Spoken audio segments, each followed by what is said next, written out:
ओम शांति।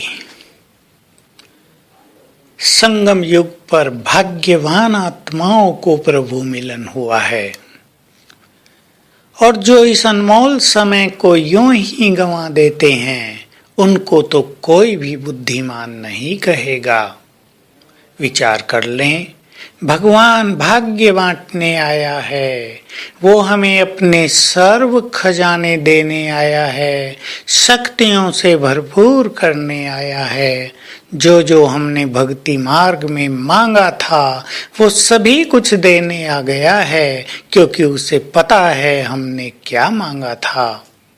तो बुद्धिमानी और समझदारी इसी में है कि हम स्वयं को चारों ओर से समेटकर व्यर्थ से मुक्त करके बाबा की याद में मग्न होकर उससे सर्वस्व प्राप्त कर लें।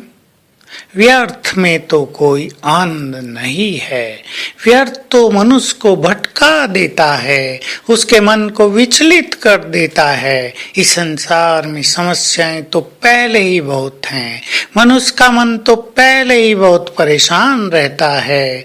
अब भी भगवान को पाकर भी यदि हम साक्षी न हुए, यदि हमने दूसरों की चिंताएं करना न छोड़ा, तो भला हमारा कल्याण कैसे होगा।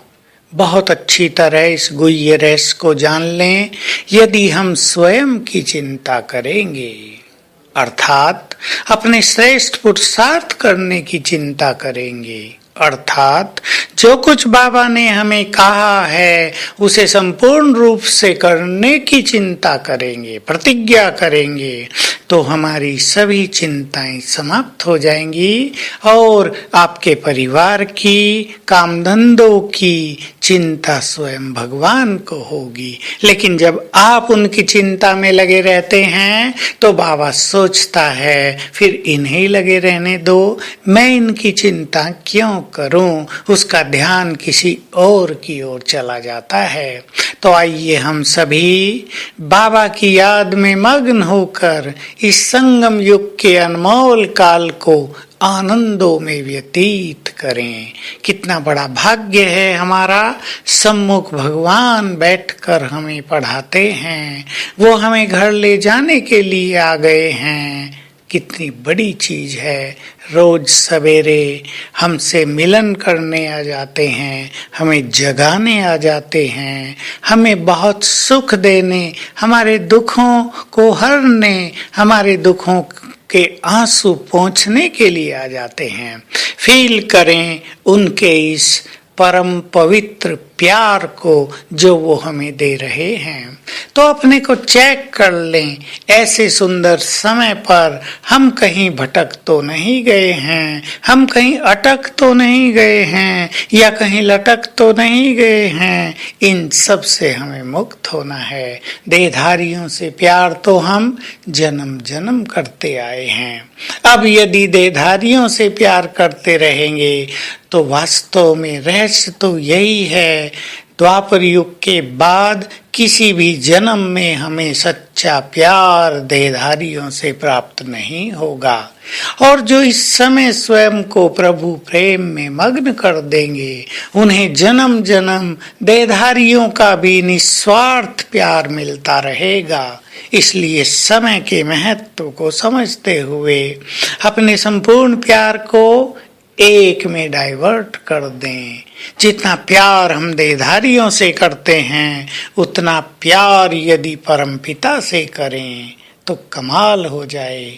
तो आइए हम चेक करें हम कहाँ चले गए हैं, हमारा इनर वर्ल्ड कैसा है, हमारे मन में क्या क्या चलता है, हमारी फीलिंग्स, हमारी भावनाएं, हमारे एटीट्यूड्स कैसे हैं, उसको शुद्ध करें, पॉजिटिव करें, प्रेम से भरपूर करें। तो ये जीवन की यात्रा बहुत ही सुखद हो जाएगी। अपने से बात करें, हम जो बुद्धिमान हैं, हम यदि जीवन का सुख प्राप्त नहीं करेंगे तो भला कौन करेगा। जिनको भगवान साथ दे रहा है वही यदि सुखी नहीं होंगे तो भला कौन होगा। तो आइए आज हम सभी सारा दिन इस स्वमान का अभ्यास करेंगे। मैं जहान का नूर हूँ। सृष्टि का आधार मूर्त और उद्धार मूर्त हूँ। हमारे एक एक संकल्प का प्रभाव समस्त संसार में फैलता है। हमारी स्थिति का प्रभाव समस्त संसार तक जाता है। हम आधार मूर्त हैं और योग की बहुत अच्छी ड्रिल करेंगे। मैं आत्मा इस देह से निकलकर चली परम धाम, बाबा को टच किया, उससे शक्तियां भरी और वापिस इस देह में आ गई। वाइब्रेशंस चारों ओर फैलाने के लिए ये ड्रिल बार बार करते रहेंगे। ओम शांति।